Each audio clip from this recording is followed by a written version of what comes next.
Jai Hind students, welcome in your English class. Today in your English class I will explain you use of the. In previous class I have explained you use of a and n. So first of all let's open your English grammar book at page number 27 बेटा. ठीक है. In previous class I have already explained this page number 27. Open your book at page number 28. At page number 28 मैंने आपको last class में use of a an explain किया था. Where we use a an an. The word a is use before a naming word. जो a है वो हम naming word से पहले यूज करते हैं और जो नेमिंग वर्ड होते हैं वो begin with the consonant sounds. Consonant sound से स्टार्ट होने चाहिए और सिंगुलर होना चाहिए वो. ठीक है. B the word an is use before a naming word. That is one and begins with a vowel sound. जो एन जहां हम यूज करते हैं वहां पे नेमिंग वर्ड से पहले यूज करते हैं और वो नंबर में 1 होना चाहिए और वोवल साउंड होना चाहिए. मैंने वोवल साउंड आपको बताए थे कौन कौन से होते हैं. ठीक है. आपको मैंने ए ई आई ओ यू 5 वोवल्स बताए थे. बट मैंने आपको बोला था कि आपको कंसंट्रेट किस पे करना है, साउंड पे कंसंट्रेट करना है. आपको ये नहीं चेक करना है कि ए ई आई ओ यू जहां आएगा वहां आपको एन ही यूज करना है. आपको साउंड चेक करना है. ठीक है बेटा. अब यहाँ पे ये देखना है, ये येलो बॉक्स देख रहे हैं आप. यू कैनॉट यूज अ और an when the naming word is more than 1. जहाँ पे नेमिंग वर्ड मोर देन 1 होगा, ठीक है, तो आप वहाँ पे ए और एन का यूज नहीं करेंगे. एग्जाम्पल देखिए, जैसे I saw a bird's on the roof. Roof में मैंने बर्ड्स देखे. बर्ड्स के साथ अ तो हम यूज कर ही नहीं सकते बिकॉज बर्ड्स तो ऑलरेडी प्लूरल फॉर्म में है. प्लूरल फॉर्म के साथ हम अ तो यूज नहीं करते. I saw birds on the roof. This is the correct sentence. Okay, beta. Today, now I will explain you use of the. Use of the. The is used before a naming word that has been talked about before. The हम कहाँ use करते हैं? मान लीजिए हम किसी के बारे में बात कर रहे हैं और वो सिंगुलर में है. नेमिंग, किसी नेमिंग वर्ड के बारे में, किसी नेमिंग पर्सन के बारे में बात कर रहे हैं तो और वो सिंगुलर फॉर्म में ही है बट हम ऑलरेडी उसके बारे में बात कर चुके हैं. लेकिन जब हम सेकेंड टाइम उसके बारे, उसी सेम पर्सन के बारे में या सेम थिंग के बारे में बात करेंगे तो हम वहां पे द यूज करते हैं. एग्जाम्पल देखिए, I have a new bicycle. Papa bought the bicycle for my birthday. यहाँ पे बाइसिकल के लिए बात हो रही है कि मेरे पास एक न्यू बाइसिकल है, पापा मेरे लिए बाइसिकल मेरे बर्थडे पर लाए थे. ठीक है ना. तो आप सेकेंड टाइम बाइसिकल के लिए बात कर रहे हैं तो आप यहाँ पे अ नहीं यूज करेंगे, आप यूज करेंगे the. Okay. We have talked about a bicycle in the first sentence. हम पहले ही सेंटेंस में बाइसिकल के लिए बात कर चुके हैं. Therefore in the next sentence we use the to refer to the same bicycle. ठीक है. इसलिए हम सेकेंड सेंटेंस में उसी सेम साइकिल को रेफर कर रहे हैं, उसी सेम साइकिल के लिए बात कर रहे हैं तो हम द का यूज करेंगे. Okay. Now B part. Before a naming word that has been made known to the reader और listener. Example, the book on the table, the hat I wear. हम उस चीज के बारे में जिसके बारे में हम ऑलरेडी जानते हैं और हम किसी पर्टिकुलर के लिए बात कर रहे हैं, ठीक है, या जो बोल रहा है या जो सुन रहा है, तो वहां पे भी हम क्या बात करेंगे, क्या यूज करेंगे, द यूज करेंगे. The book on the table. आप उस बुक के बारे में बात कर रहे हैं जिसके बारे में आप भी जानते हो और लिसनर को भी पता है. ठीक है.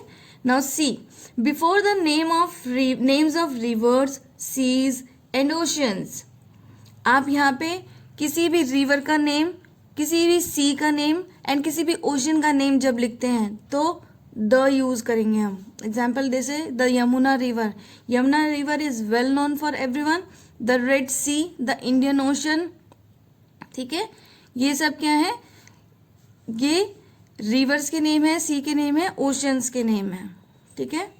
नाउ डी देखिए, before the name of famous buildings and monuments, किसी भी फेमस बिल्डिंग जिसे सब जानते हैं, किसी भी फेमस मॉन्यूमेंट जिसे सब जानते हैं, example the red fort, red fort is known for everyone.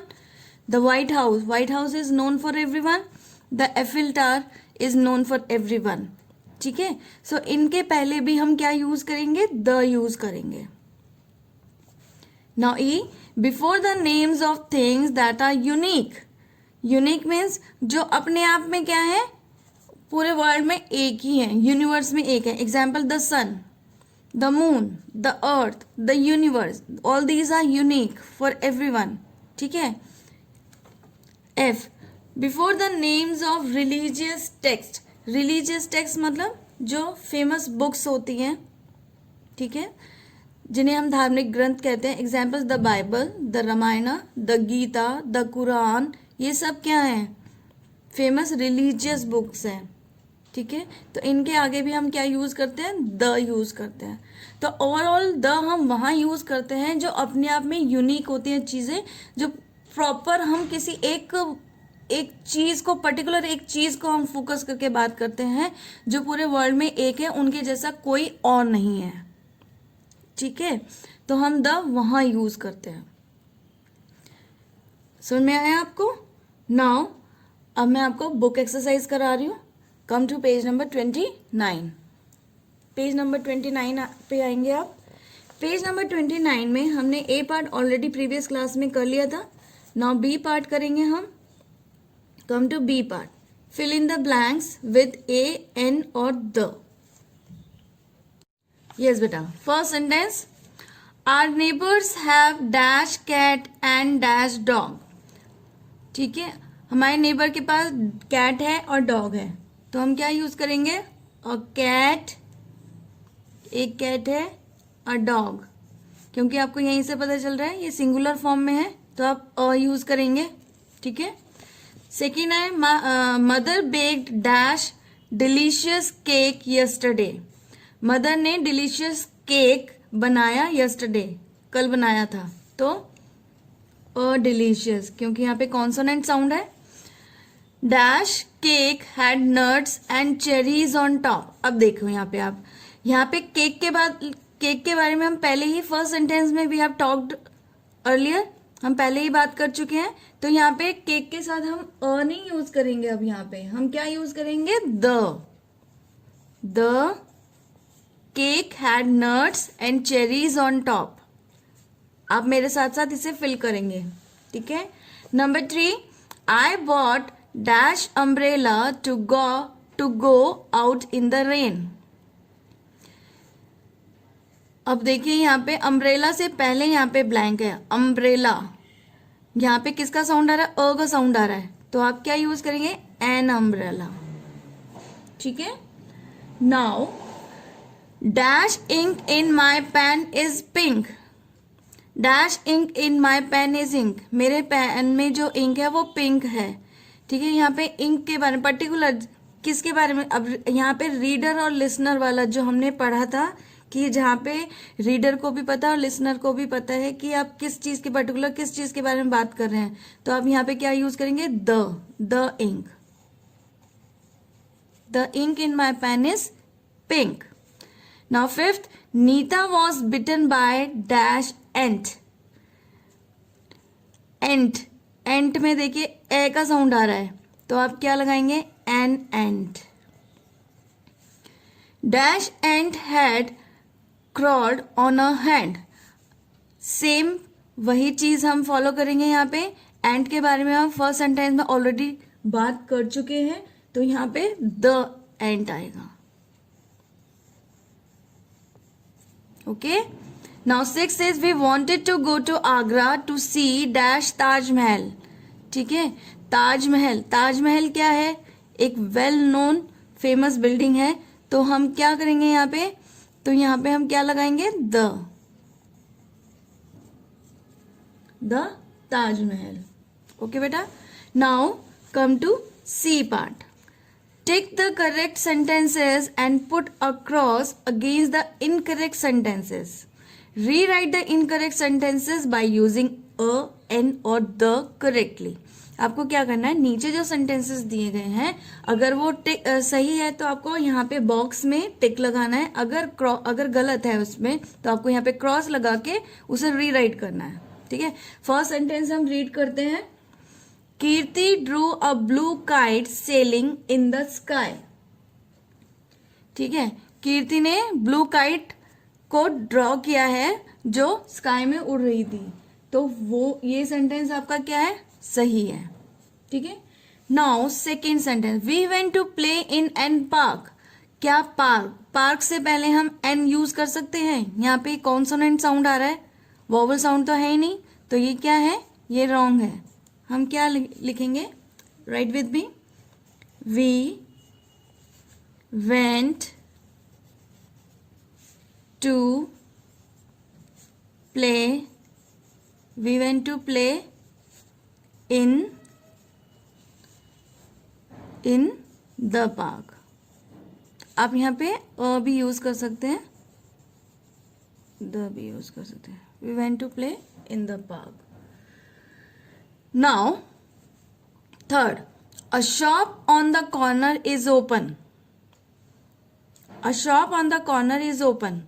Now हम यहाँ पे जिस शॉप के बारे में बात कर रहे हैं, आप जिसको बता रहे हैं कि a shop on the corner is open, वो उस शॉप के बारे में ऑलरेडी जानता है, तो यहाँ पे ये सेंटेंस भी क्या है, रॉन्ग है। यहाँ पे अ यूज नहीं होगा, यहाँ क्या यूज करेंगे हम, अ की जगह क्या यूज करेंगे, हम करेंगे the shop on the corner is open. Okay, now fourth sentence, I want a ticket to Dehradun. उसे टिकट चाहिए देहरादून के लिए। How much does an ticket cost? Ticket की कॉस्ट पूछ रहा है वो, तो अब टिकट से पहले आप यहाँ पे एन यूज हुआ है, इज दिस राइट? नो, ये रॉन्ग है। टिकट से पहले एन तो यूज होगा ही नहीं, क्योंकि ना तो ये आपका वॉवल साउंड है, और टिकट के बारे में पहले ही फर्स्ट सेंटेंस में ऑलरेडी वी हैव टॉक्ड। ठीक है, तो ये सेंटेंस भी आपका रॉन्ग है। I want a ticket, I want a ticket to Dehradun. ठीक है, I want a ticket to Dehradun. How much does, अब एंड की जगह हम क्या यूज करेंगे, the. How much does the ticket cost.